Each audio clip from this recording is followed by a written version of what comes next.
Howdy howlers, it's Sako Toomey, also known as Castaway. I write horror, and I'm a witch, and I'm a graphic designer, and sometimes I combine those three things. So I am pulling the witch card again today, and we are reading through Weave the Liminal. Today we're going to talk about the crux of cursing. It's going to be interesting. Hi, Nicole. I had the weekend from heck. I need this Sako coffee time to scrub my brain off. Oh, I'm so sorry your weekend was from heck. I'm so sorry. Well, hopefully this is far more chill and with bits of coffee. I need to make more. There's very little left in this cup.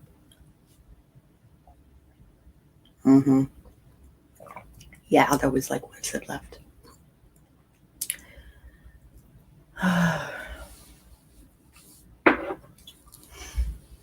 Oh my goodness. I just watched Last Week Tonight with John Oliver. So I'm feeling kind of disheartened, I suppose. Disheartened. As if I wasn't disheartened enough over I haven't had a drink in about 36 hours and I'm still hungover. Oh, poor thing. Water good. Hi, Eva.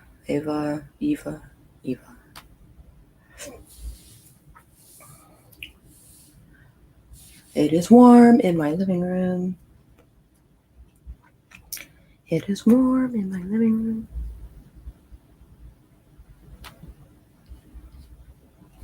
This used to be a wide neck, and it is no longer a wide neck. I'm fat. That is what that means.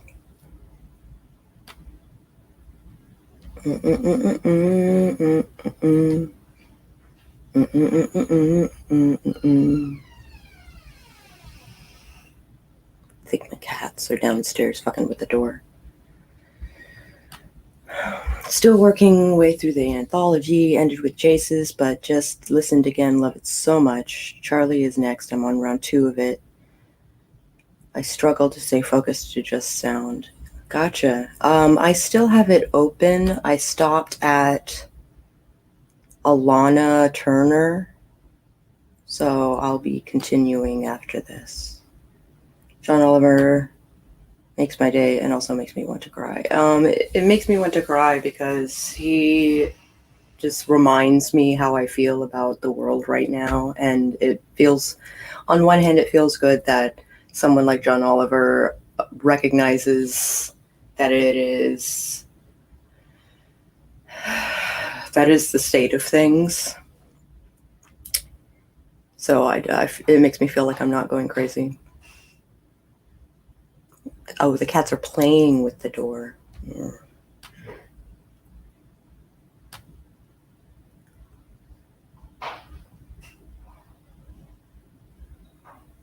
I hear feet.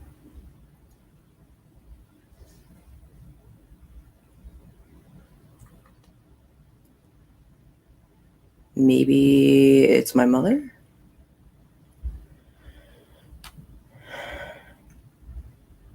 Just can't do that this early, you know. Also, it was totally Moon Bunny who came in. Hello, Bonnie. Hi, Al. Hi, Adega. I was honored by your comment on my audiobook. Would be wrong, Sako. Why you be sad? Because I watched Last Week Tonight, which went live 5 hours ago. Are the cats playing with the ghost who let themselves in? No. I also heard feet. Yeah, I heard feet. It's weird. Zombies with shoes.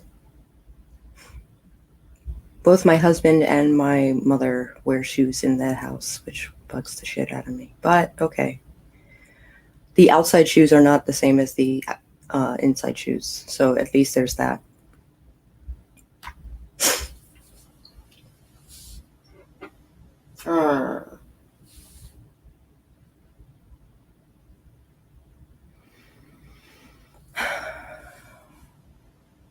I'm also sad that my coffee's gone. I'm also sad that my coffee is gone.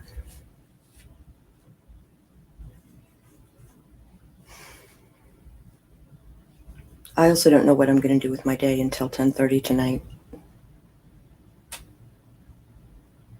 Because 10:30 tonight, I'm going to be writing Awesome Book with BC Brown.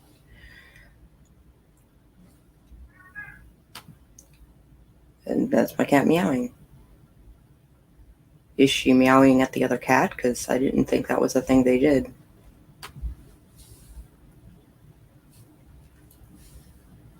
Fasciitis thing on your foot. Oh. Could still come through the TV. Why is the coffee always gone? Could see a reflection.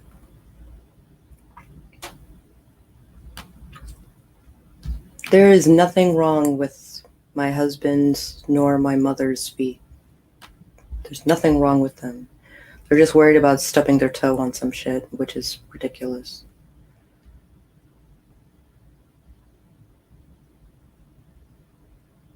It's ludicrous. That's what it is. Can I go just a few fucking minutes without coffee? Can I? Guess I'm in a spooky story mood this morning. Gee, I wonder why. Oh, I'm sorry, babe. Hydrate. Hydrate a lot. I know that's one thing that I super crave after dissociation is water. Water.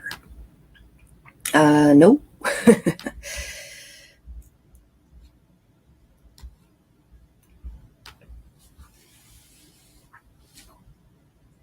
What? I'll start at 9. That is my goal.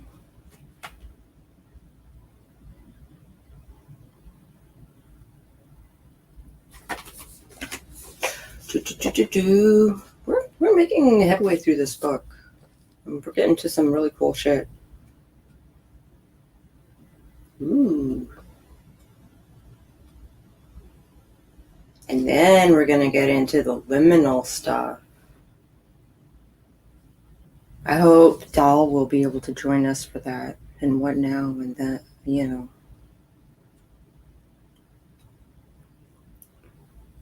Luminous God, luminous noumena, the gods, matters of spirit. Gods. Morale. Gods.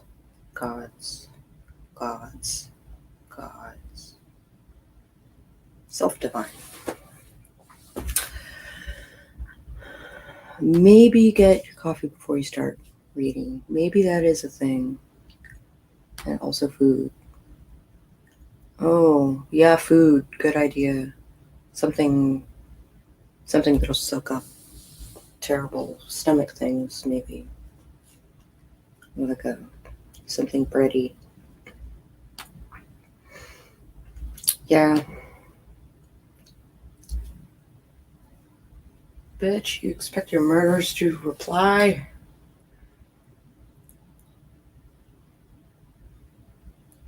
Okay, that is understandable. I am honored that I am the stream that you are being able to stomach. All right, I'm gonna grab some coffee. I'll be right back. Bum bum bum bum bum bum ba da da da da da da da. Dun dun dun dun dun dun dun dun dun dun dun dun. Dun dun dun dun dun dun dun dun dun dun.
Bum bum bum bum bum bum dun dun dun dun dun dun.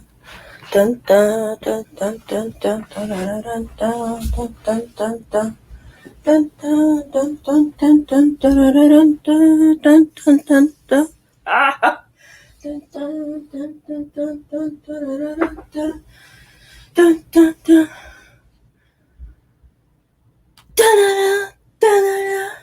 All right. Let's see. What did I miss while I was gone?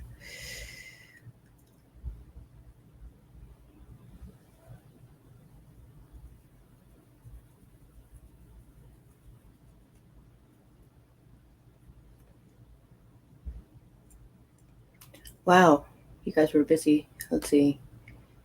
Maybe get your coffee. Okay. That's what they do in the movies. I'm basically not talking to anyone except the stream, right? How likely is it for an item to be able to ship from the States to Moonbun? Is that something the world still allows? We gotta do a lot of, jump through a lot of hoops and stuff.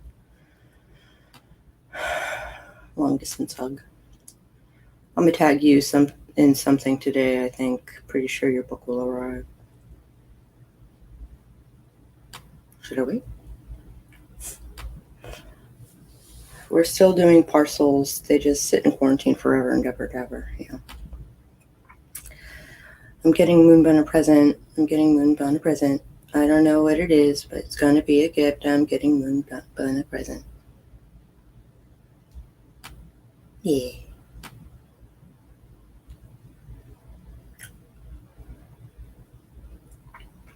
I know it's not a huge help in the grand scope of things, but we adore you just exactly the way you are. And hope that dissociation fucks right off. Or at least you can use it to your advantage. And I might talk about that a little bit after I read this thing. Is exploiting dissociation.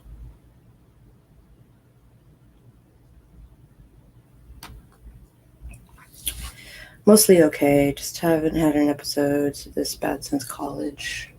Yeah. How long was it, do you know?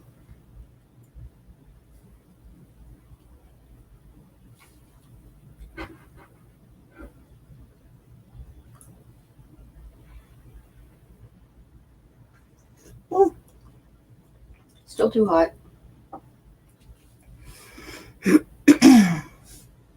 Because I want to. Also, the gift will say why.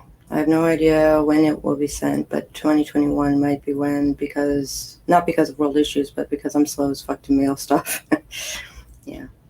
Just got my antidepressants today after 6 months. So happy. My brain already feels lighter. I'm so glad. I'm so glad.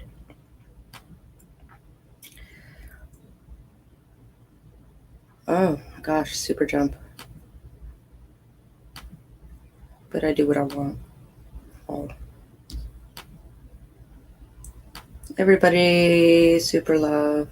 You look parched. How about you drink some stuff? I'll just address it to your cat. Also, I don't have an address, so no worries yet.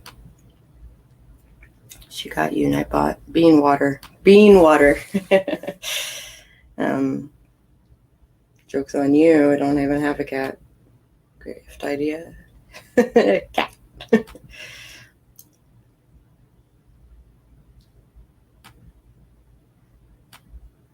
My phone's a cunt. You haven't missed anything. It wasn't very long, a couple of hours. Just very intense. Kind of my fault, though. I felt it coming on, and then I didn't do what I needed to stave it off.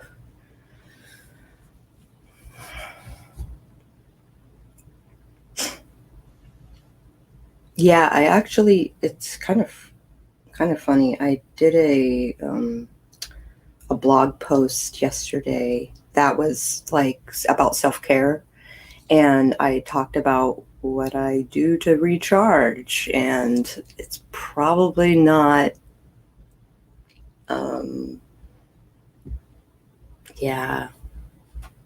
probably not what people should do. No, please about the gift. That's how I reply to it. If it's about the posting, receiving your book, I won't tag you if you don't want me to. It was about the gift, not the book. Okay.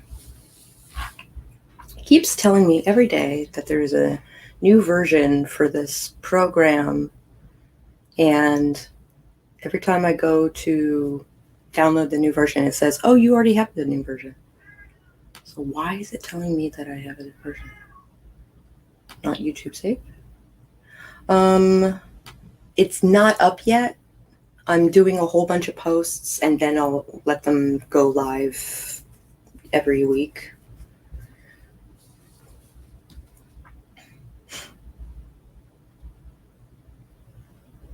I have an art blog.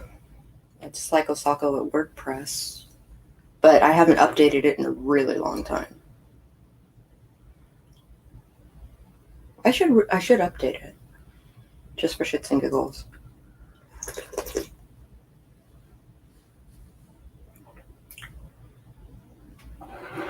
It's YouTube safe. It's fine. It's just I'll probably do videos with the blogs, so it's more like a transcript than anything else.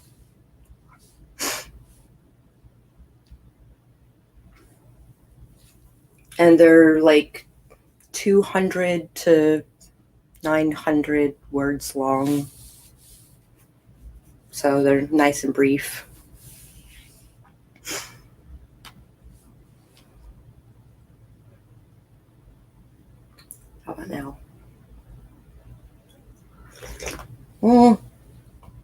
Still too hot. All right. That's good. Yeah, slurpity slurp slurp. I don't want to know. Trying to link people's channels to index, which is an option, but I'm just figuring out the feature, which is somehow jacking me up. I'll get it. Let me see. I know mine is kind of weird because it's still titled via my belly dance group.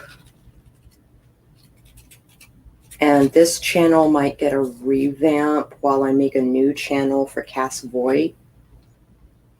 That might happen. Instead of this, I am Sako Toomey, also known as Cass Voight. I should make a channel just for Cass Voight. And then, like, do blog posts and the post. Oh my God, cats. What are you doing?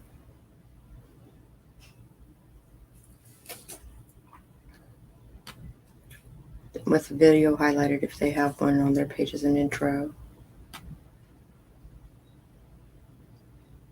For example, and also unrelated to that search, there will be a page for each creative author, and on that page, the channel will be there with a video highlighted if they have one on as an intro. I'm not sure what that means.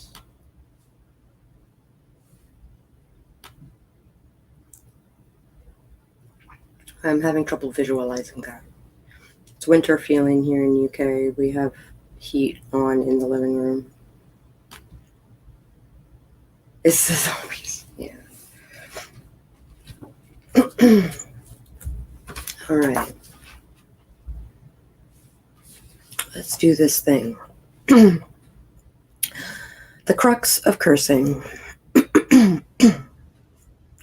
When asked what is cursing, most people will reply with one of the two following answers.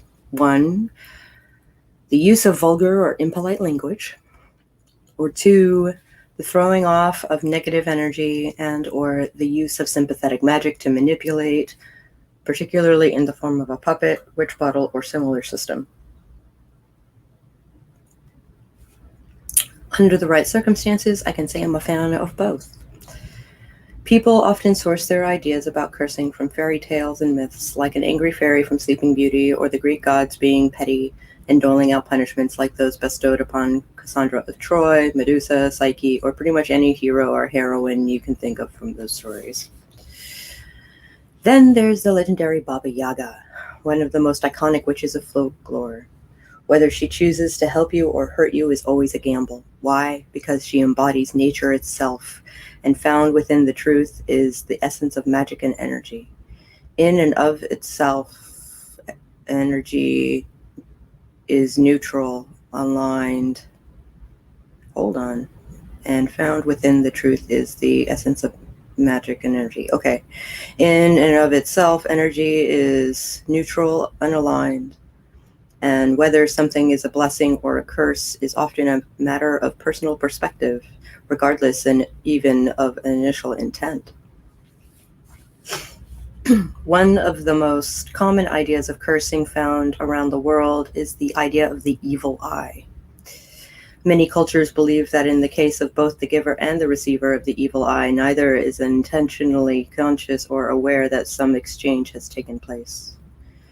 Then there are also folks who like to drop supposed hexes and curses like they're going out of style as a means of control, making threats and generally trying to make themselves look badass and powerful somehow.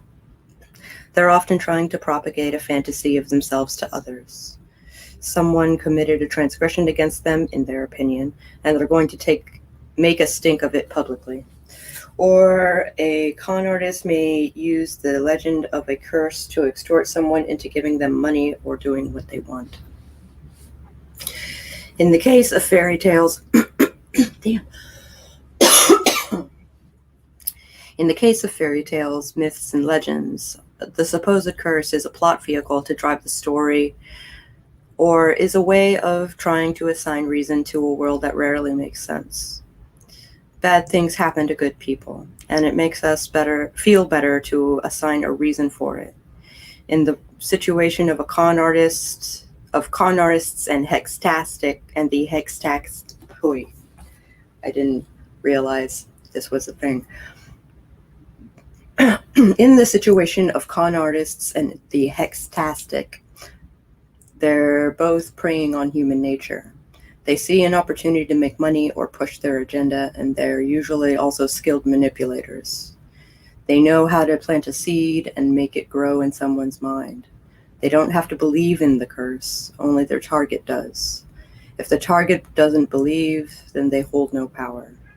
It's a case of mind over matter, where if you believe you're going to have bad luck or think you're cursed, you pretty much are doing it yourself without any additional help. My cats. What the heck?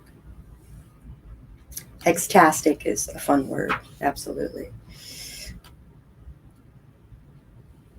Do not recommend, yeah. I'd never curse you, Nicole. Blessings only.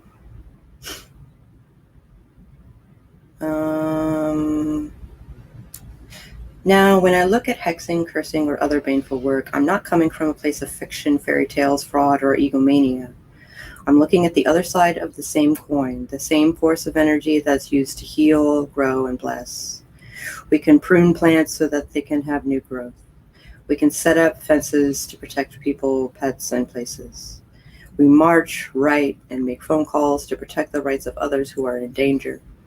We can spread ideas that cause folks to think more deeply and openly and create balance and equality. The work doesn't have to be public, raw, or extravagant. It doesn't have to involve blood, piss, or scary images to make change happen, though some folks would argue that it's more fun. To each their own. Cursing, when used responsibly, can be extremely effective in bringing about positive change when other ways aren't going to work. It always is, isn't it? Which sucks, because they probably had a piece of you and used it against you, which is really fucked up. That's no friend. I'm sorry that happened to you.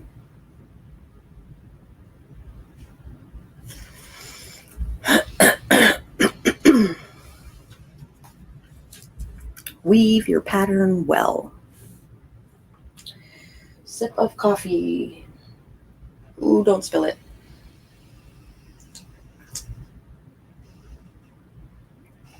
I'm about to go and chase those cats off of that door.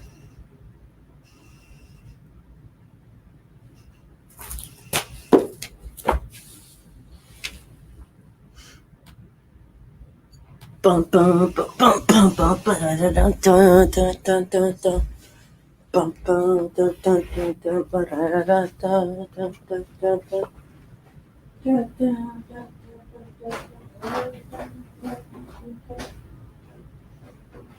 What are you doing? Stop it. Oh, daddy, no.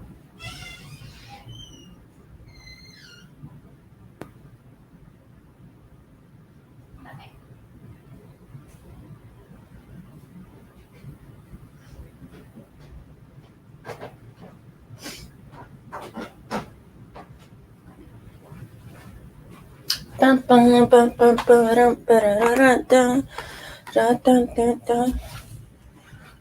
Dun dun dun dun dun dun dun dun dun dun dun. Banana, banana. Still a friend because they admitted they cursed me, which is how I found out. But I lost my job, an important relationship, my cat died, all before they admitted it. Oh my God. Still some serious words.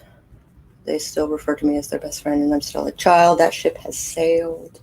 Yeah, I gotcha. Yeah, that really sucks. That's not a friend. That's really tragic. on a number of fronts.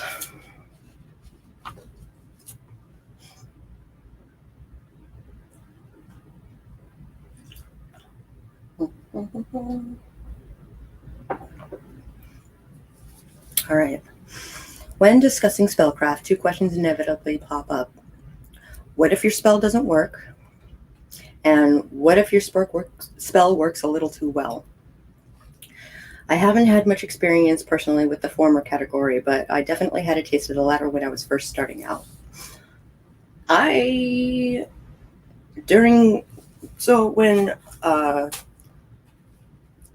Australia was on fire, I wanted to help. So I did a spell that basically said, Australia is not on fire. That is my intent. And then it started to rain the next day. And then it started to flood. And I was like, oh, shiz. That's not what I wanted. Oh. Maybe I should have specified that Australia is safe. I did not. I just said it wasn't on fire.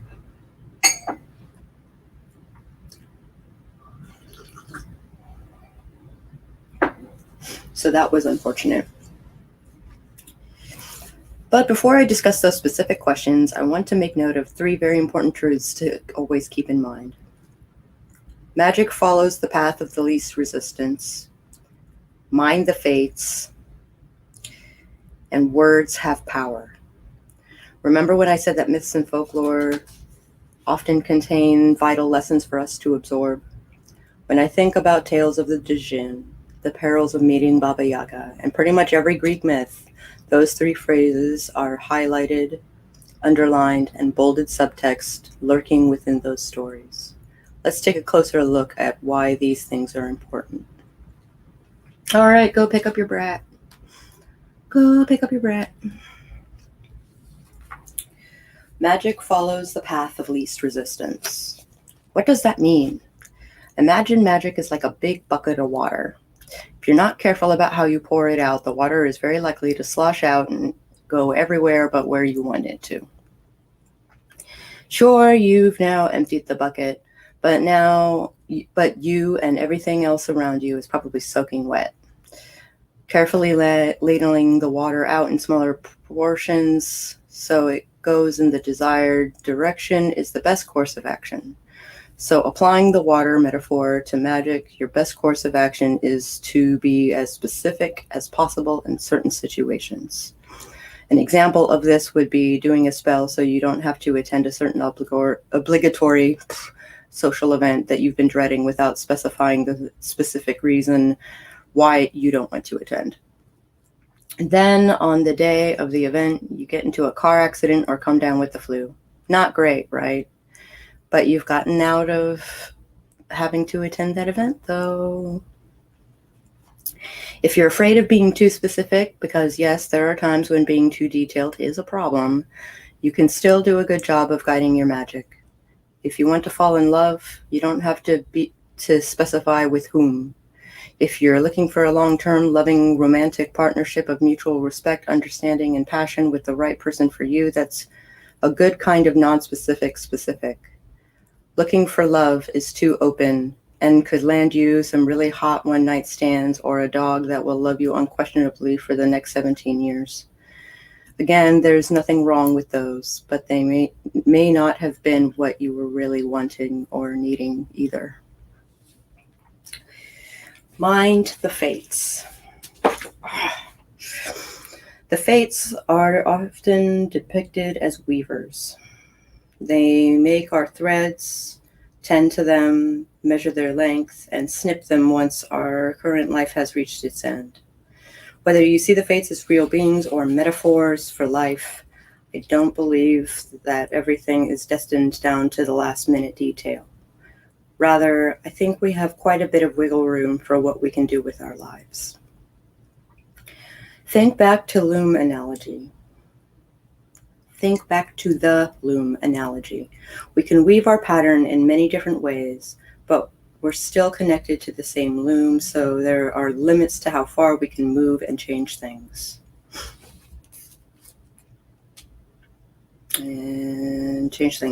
With the right amount of focus and planning, we can stretch and shift the pattern without straining it or ourselves too much. But if we pull too hard or refuse to do the work necessary, we're going to end up exactly where we started. Words have power. Oh, hold on. Just gotta...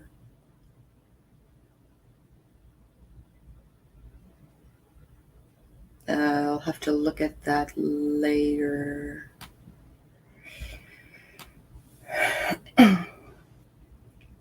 The truth refers to the power of oaths, declarations, and things we repeat to ourselves and others. If we are always coming up with excuses or negative statements about why something can't happen, I can't get that, I never have enough time or money, etc., you will come to believe them and block yourself. The same goes for blessings and curses. They may just be words that someone says to us, but we glow when praised and have a tendency to open a door to the worst possibilities when negativity is directed towards us. We give words power when we use, say, hear, repeat, share, or believe them. In ritual, we speak words to declare our intent, to create sacred space, and to acknowledge spirits and deities. Spellcraft often involves the uttering of words to bring a working together, be it a rhyme, a psalm, or a prose. Behind those words are ideas, the culmination of history and experience, the focusing of will, the exchange of the sacred and spiritual.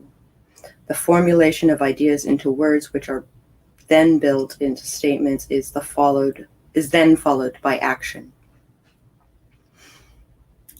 Magic happens not so much because we say the right words in just the right way under the right conditions, but because behind those words is a desire to bring about change.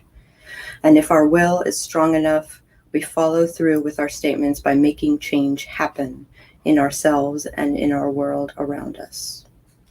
Let's go back now to those two initial questions. If your spell didn't work, does that mean you saw absolutely no result or change, or did it simply not go how you thought it would? Was what you were looking to achieve beyond the realms of possibility? If it worked too well, consider the approach you took and reevaluate what you did. What do you think you could have done differently? Did you foresee this problem? Did you foresee this problem happening but ignored the possibility, or were you not paying attention? I feel called out. A failure or success that was a bit more enthusiastic than you were expecting is not a bad thing and doesn't mean you shouldn't do spells. Instead, pay closer attention, exercise critical thinking, and plan more carefully. That's what the series of questions for writing spells earlier in this chapter is designed to help you with. Yes, magic really works, so be smart about how you use it. So I don't know why this was a thing, but there was a period in my life where every time I chanted furiously at the Gohonzon in, Nichiren Buddhism, someone died. Someone close to me died. And so I started to relate the deaths to my practice. And I would go to the funerals, which were Buddhist funerals. And there were Buddhists there, of course, to honor the dead. And they were like, oh, you should chant more. And I'm like, every time I chant, someone dies. And they're like, oh, want some fried rice? Like they didn't, it's just like super, super awkward.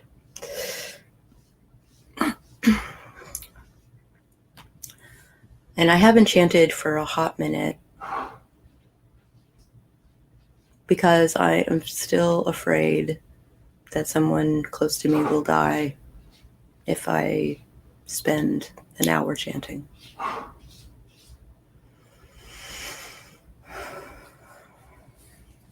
I know, it's bullshit, it is, but I'm superstitious, and when things like that show patterns, I pay attention. I'm trying to figure out why so I've started talking in my sleep, like audible, full volume speaking in my sleep. Fried rice is better than death. I agree. Yeah.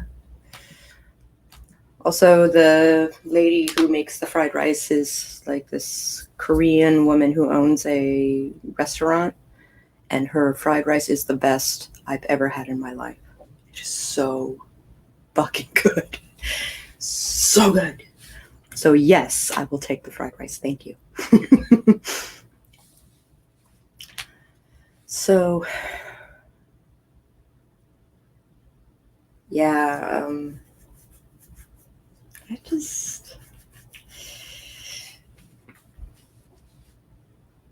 There's just this, like, not untapped, it's constantly tapped. This power within me is constantly tapped. And it's always extreme. So that's both a benefit and a curse, right? Is that I do have it, but when it happens, something catastrophic happens, right? So that's something I gotta do some shadow work about and see if I can kind of pull that back a little bit and ladle it out as opposed to just dumping the bucket. Even when you logically recognize the correlation doesn't equal causation, when you see a pattern, it can be very hard to disregard it. Yes. Yep.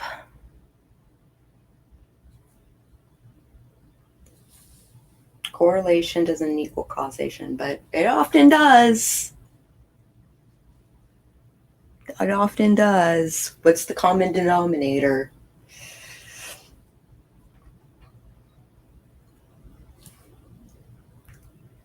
I mean, we learn this equation in school, don't we? If this, then that. I chant, and people die, and they happen so closely together, they might as well be related.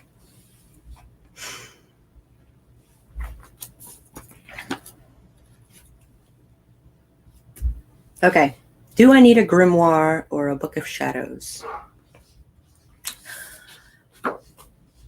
Before we start that, I'm going to say it depends on how much of a student or scribe you're going to be in your practice. I know a lot of people who have trouble recording their findings and journaling about their craft and making an encyclopedia of sorts, taking notes about miscellaneous paths that might work in your favor.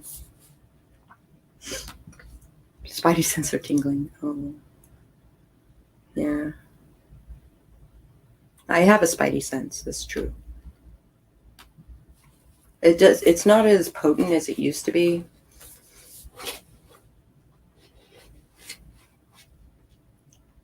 Yeah. It used to be really prevalent in my life. Now, not so much. I think I'm just like not in dangerous situations much anymore. And oftentimes when I am in dangerous situations, like in my house, like I have a physical reaction, but my brain is like, this is stupid. Why are you acting like this? So my logical brain is like, you are being unreasonable. And my id is like, but boo-hoo. but you're scared, but you're hurt. But I'm not scared or hurt. With causation topic and thoughts, you know.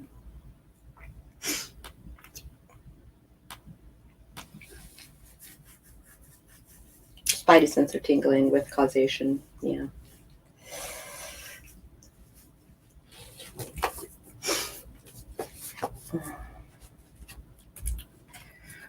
All right. Grimoire is a term that has been commonly used to describe the old European esoteric books on magic and ritual, and is derived from the same root as grammar. It evokes an image of a secret, treasured book of spells passed down from generation to generation. Another common name is a book of shadows. They are not the same thing. She is confusing them for the same thing.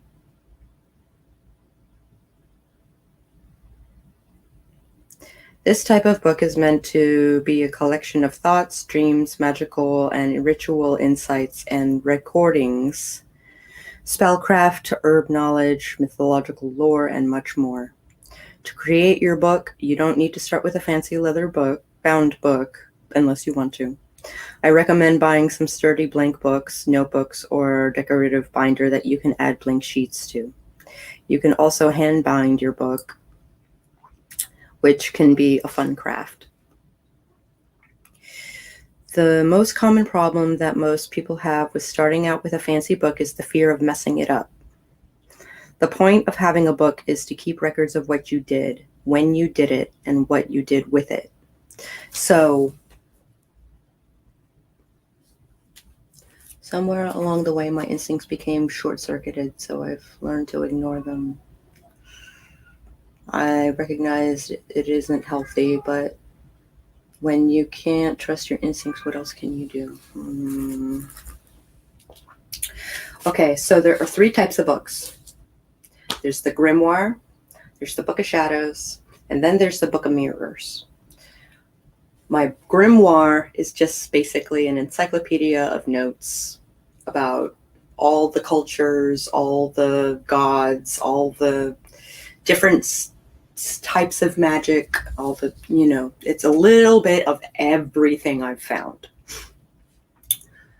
Then there's the Book of Shadows, which has a grimoire part to it, like quick little notes that I find useful on like deities, on herbs, on, stuff like that.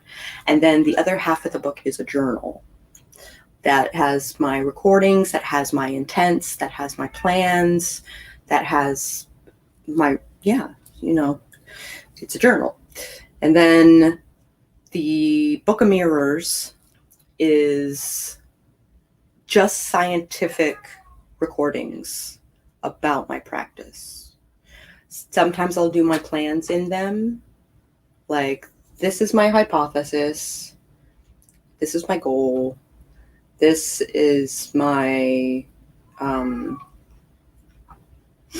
my intent, and then got my sigil, and then this is how I executed, this is how I charged it, this is how I executed it, this is the effect, this is both positive and negative, should they be that way.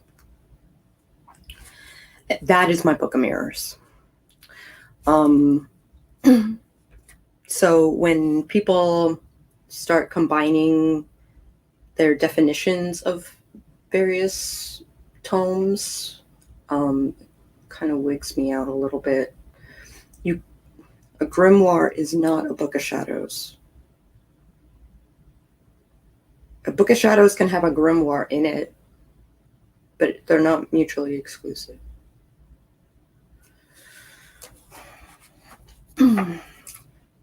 So it kind of bothers me that she confuses them.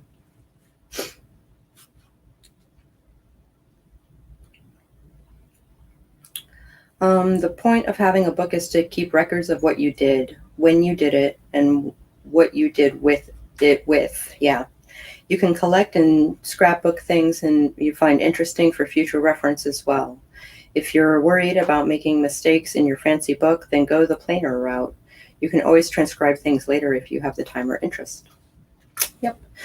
My grimoire is literally a journal, a Ravenclaw journal that I picked up at Universal Studios forever ago. And that's, I thought the correlation of making it my grimoire was kind of hilarious.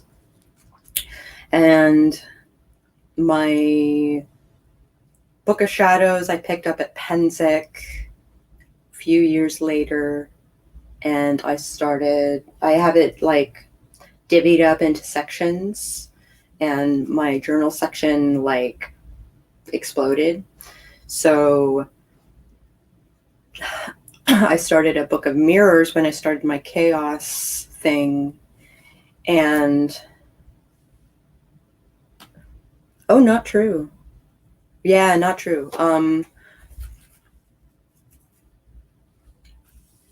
Yeah, a Book of Shadows it can encompass a grimoire and it can encompass a Book of Mirrors, but it's also a journal that tracks your path, which is one of the reasons why people aren't supposed to read it.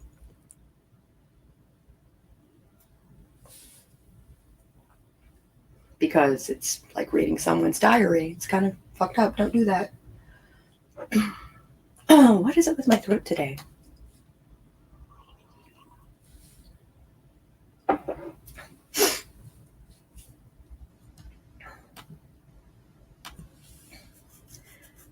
I think Book of Mirrors is specific to chaos magic.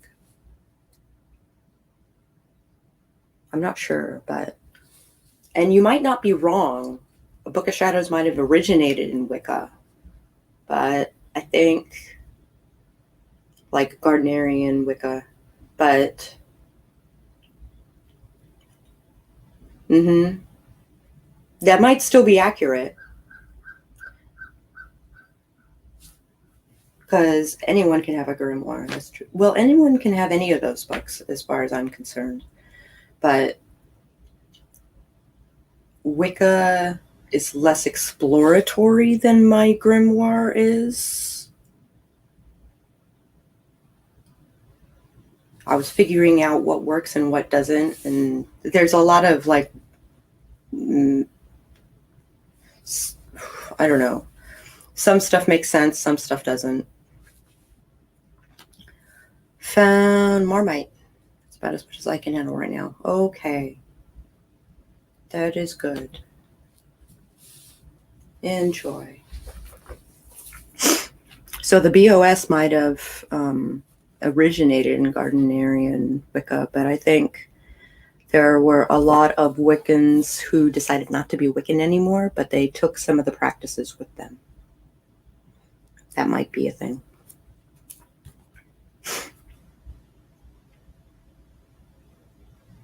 The point of having a book, yep. If you're worried about making mistakes in your fancy book, then go the plainer route. You can always transcribe things later if you have time or interest. Okay. Some people are drawn to keep everything on a computer or portable hard drive. I do have a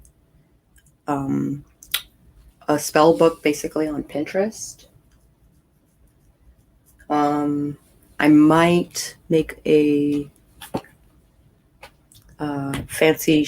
I've started making my hedge writing journal fancy schmancy, which is I've been doing it on my. Oh, it's left upstairs. Of course I did. My tablet. I've been doing it in Procreate.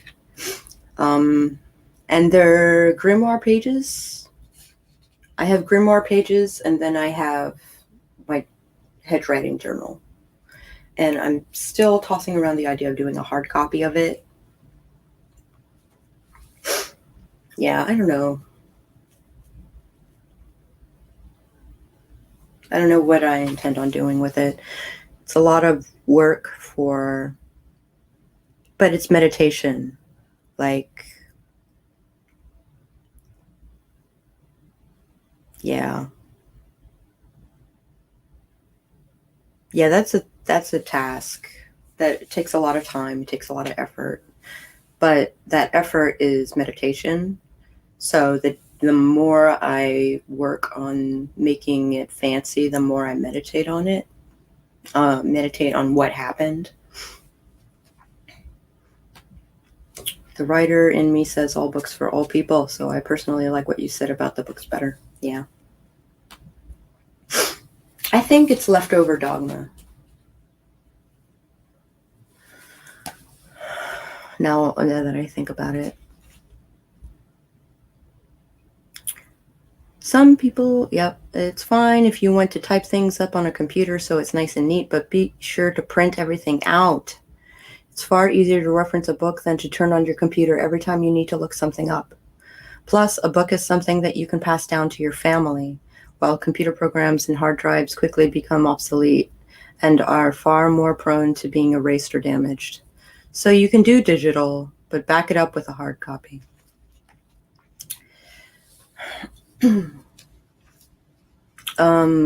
Google Docs, cloud stuff. Granted, Drive could go away at any point, but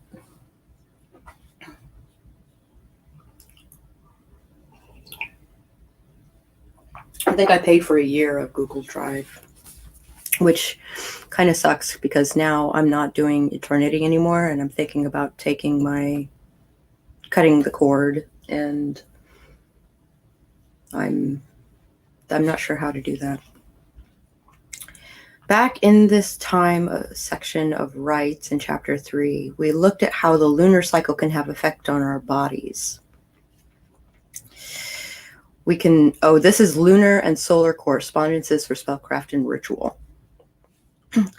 Back in the time of rights, we looked at how the lunar cycle can affect our bodies, yes. We can tap into the same tidal ebb and flow with magic and ritual. During a lunar month, we have the new moon. The crescent moon waxes until it becomes the full moon. Then the crescent moon wanes until the moon is dark and new again. You could get really specific about the astronomical terms for the different crescents if you really want to geek out. But for witches, we're looking mainly at 4 different periods of energy. Waxing energy is about growth and expansion, so this is a good time to consider spells and rituals that coordinate with that sense of increase and buildup. The full moon represents maximum potential and is considered to be a very powerful time for magical workings of all kinds. The waning crescent brings a sense of release, of decreasing energy, so it's a good time for workings that align with removal, letting go, banishing, and cleansing. The new moon is good for internal workings, conceiving new projects, and exploring the mysteries of the dark. Many calendars available today note the phases of the moon and sometimes the exact times of astrological events and other occurrences. There are also free and inexpensive applications you can download for your phone for quick and easy reference. Yes. So I have things that are available now. So I have this app called The Moon. But it says it is 90% full right now, which means we have a full moon on the 30th. Yep, full moon on the 30th, 98.4. First is 99.9. So that's something to consider. Full moon on the 1st of October. But I recommend that's a free app. It has a paid option, but I don't use the paid option. I just use the free stuff. This month's moons are going to be a big deal. Yeah, they are. Especially after RGB or RBG. Went the way she did. It's going to be really important.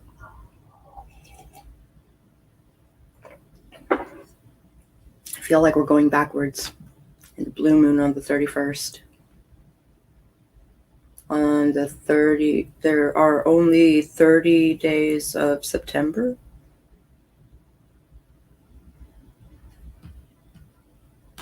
So the 31st of October. I have to look at my calendar real quick. Yeah, there's only 30 days in September. So you must mean October?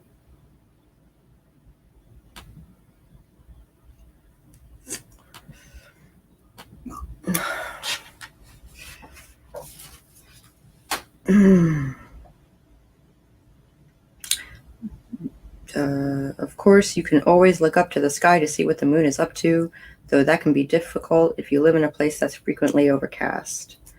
There's no harm in having a physical calendar or digital helper to guide you. I tend to hold on to the idea that there are 3 nights around the full moon for ritual and other workings. These nights correspond to the day before, the day of, and the day after the exact time of the full moon. I agree. When the lunar body appears to be full to the naked eye. So like 89 up is, and that includes before, during, after, sometimes 4 days, depending. October has 2 full moons, so the 1st and the 31st. Yeah. Ooh. So Halloween is going to be a interesting time, which means ancestor magic and stuff like that is going to be really potent. And the veil is going to be particularly thin. We can look to the sun for spellcraft inspiration as well, since we can focus on the lengthening or shortening of days and nights, or on the equal distance points. In fact, most ritual that is done to honor the Sabbats tends to recognize the solar patterns of energy by design. Looking at the solar year as a waxing or a waning can be helpful for spells that are meant to have a slowly building release or time period that corresponds to the path of the sun. If you're looking to accomplish something more quickly, you may want to consider using the shorter lunar month instead. Of course, if a working needs to be done immediately and you find the solar or lunar conditions in conflict with what you need, consider flipping it around. Need to bring in prosperity, but the moon is waning? Banish poverty instead to make room for the prosperity to come. Thinking like a witch means being creative and looking at both sides of the equation in order to reach a solution. Very auspicious. I agree. What a busy morning. Hi, Natalie. The moon on the 1st is the harvest moon, and the moon on the 31st is the hunter's blue moon. Ooh.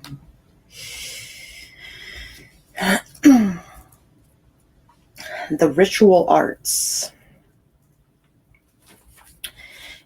In popular misconception land, when the words witch and ritual are brought together, people tend to picture mysterious cloaked figures in black gathering by moonlight to draw pentacles made from blood sacrifices to satisfy the appetite of a diabolical and deviant horned beast. Okay, they're not wrong. Sounds like fun, but the reality is more like someone in their pajamas lighting a candle on their bedroom altar during the full moon and pouring a little wine out to honor their ancestors or gods. Okay, I don't really wear pajamas to bed unless it's really cool, but you get the idea. As we will see shortly, ritual can be a very ordinary appearing thing. Ritual is done more to satisfy our own needs versus anyone or anything else's. An often misunderstood entity, ritual is often equated with ceremonies that are very involved and complicated, as well as possibly long and intense and maybe even boring. There's a good reason for that. There are a lot of poorly designed rituals out there. Unfortunately, far too many people confuse theatrical with more is more, and then equate the results with powerful. Another common problem is using ritual as an excuse to have an audience. Ooh. Lastly, ritual gets a bad reputation when it becomes obligatory or is done without understanding the reasons or meaning behind it. Okay, so I went on this quest. You are the mayor of Popular Misconception Land. I went on this quest as a Buddhist, right? I'm considered a fortune baby, and I was just raised to live by the tenets and to chant every day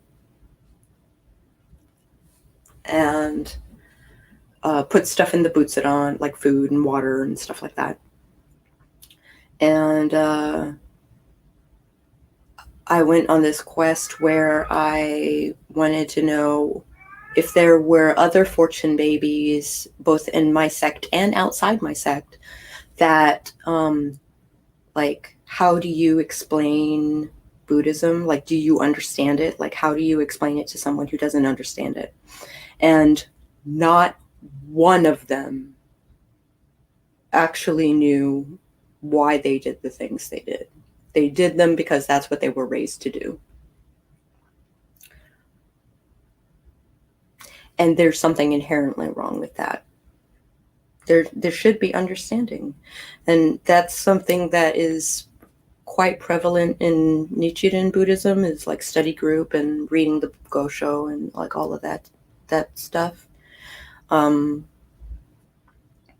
Gosho being like a Bible of sorts. His findings of enlightenment, he actually wrote them down, and they've been translated into English.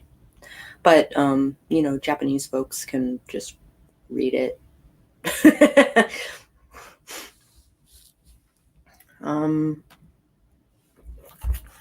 Yeah, so that was, and that's something that I feel regarding children. Like, you should teach children to be open-minded, not to blindly follow through the motions of a religion they don't understand. I think that's messed up.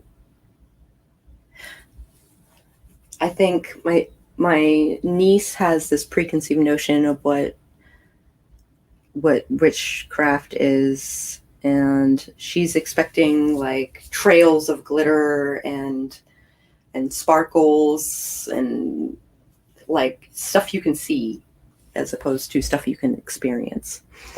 And I hope that I can teach her to keep an open mind as to what's possible, and she discovers what works for her, because her mother is a Buddhist, like practicing every day, and she and my father, they will call each other on the phone and be like, yeah, we're gonna chant for 45 minutes. And they both chant at the same time for 45 minutes. And so it's not that Kalia doesn't see Buddhism in practice.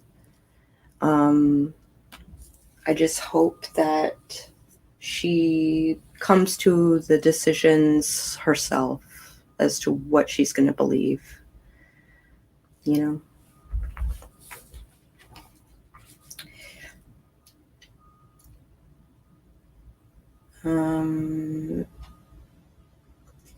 At the heart of any ritual is process and pattern. Maybe teach her to bring her own glitter. Yeah. She's not wrong, but she has to work for it. Yes, exactly. She's like, I need like wind to come and whoosh around me and lift me in the air and stuff. And I was like, that's pretty diesel. And also glitter doesn't conjure well. Yeah, I agree. At the heart of any ritual is process and pattern, giving the participants a sense of accomplishment and or acknowledgement.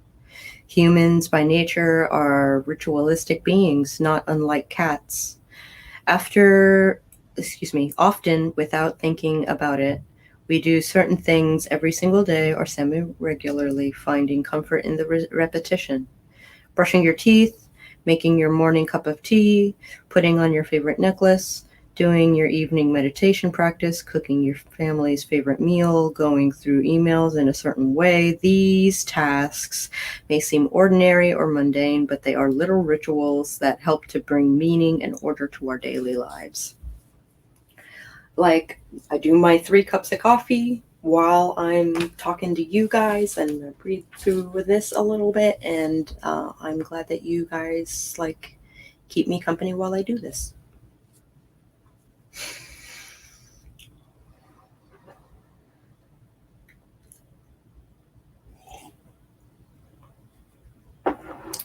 Think about how the day feels when you accidentally sleep in late and have to skip part of your morning pattern, or you forget to do something important because you were distracted. Everything feels out of sorts. Then we are able to return to our daily habits. Things feel like they fall back into sync. Then there are social rituals we do to mark big life events: birthdays, graduations, age-based rites of passage, marriages, wakes, and funerals, etc. They celebrate or acknowledge a change in the life cycle and usually are witnessed by family and friends. There is often a lot of attention and energy put into these events because they are seen as significant. John K. Nelson, in Chapter 4 of his book, A Year in the Life of a Shinto Shrine, provides a wonderful explanation of why ritual is so important to us. It is believed that human need for some kind of formal, often public acknowledgement of significant events is one of the fundamental forces of our development as social beings. At the same time, ritual allows us to transcend our individual selves to gain a sense of participation with the greater environment of the forces controlling our singular and communal destinies. Rituals generally fall into one or more of the 6 categories: ancestral, rituals that honor the deceased; contingent, rituals that focus on personal transition, need, or crisis; devotional, rituals that center around the honors of deities or spirits; divinatory, rituals done for divination or revelation; protective, rituals designed to ensure health and safety; and seasonal, rituals that honor a specific moment in the year cycle. The bottom line is that ritual has and serves purpose, whether it's a daily event or very special occurrence. An effective ritual connects with the purpose and signifies to our brains, bodies, and spirits that something has been accomplished. If the ritual does not elicit that response from us, consciously or subconsciously, it is not successful. When we do complex ritual for the sake of doing complex ritual without connecting it to a purpose, the ritual will often feel empty or lackluster. It is 10 o'clock. Oh, yep, it is 10 o'clock. How do we feel about what we talked about today?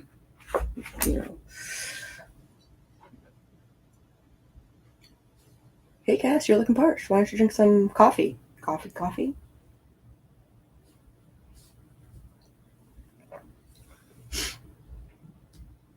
I need to turn my shop back on.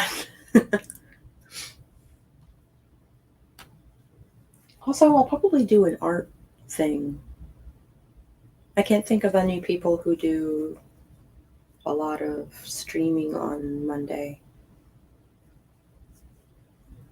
I have to say that this is one of my favorite witch books ever. Yeah, it's really good. I found one thing that I disagree with so far, and I'm most of the way through this book. I don't agree with everything she says, but it's closer to what I personally believe than most everything else. Yeah, no kidding.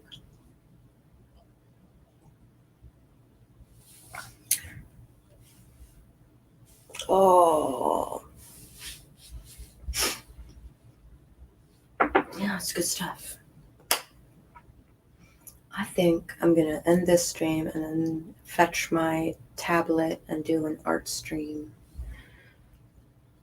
Because I want to design some authortube stickers for planners and stuff. And also do some sketches for Inktober, Drawloween things. I don't want to have it. Some drawings are more intensive than others. And I don't want it to take more than a day to do a picture. Though as a non-witchy, I find it interesting in a more academic fashion than a functional one, but it's still good. Yeah, I agree.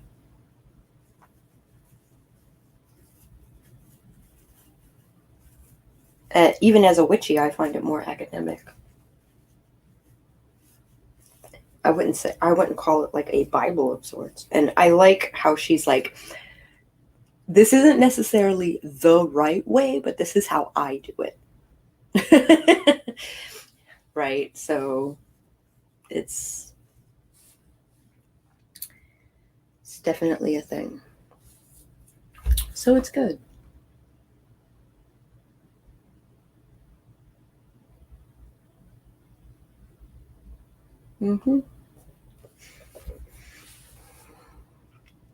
Okay. Thank you all for joining me. Thank you all for joining me for this reading and this coffee hour. I hope I will continue doing this through Peptober. I will continue doing this through November. Just so that people don't feel like they have to be productive for an hour. Just to provide a relaxing yet cerebral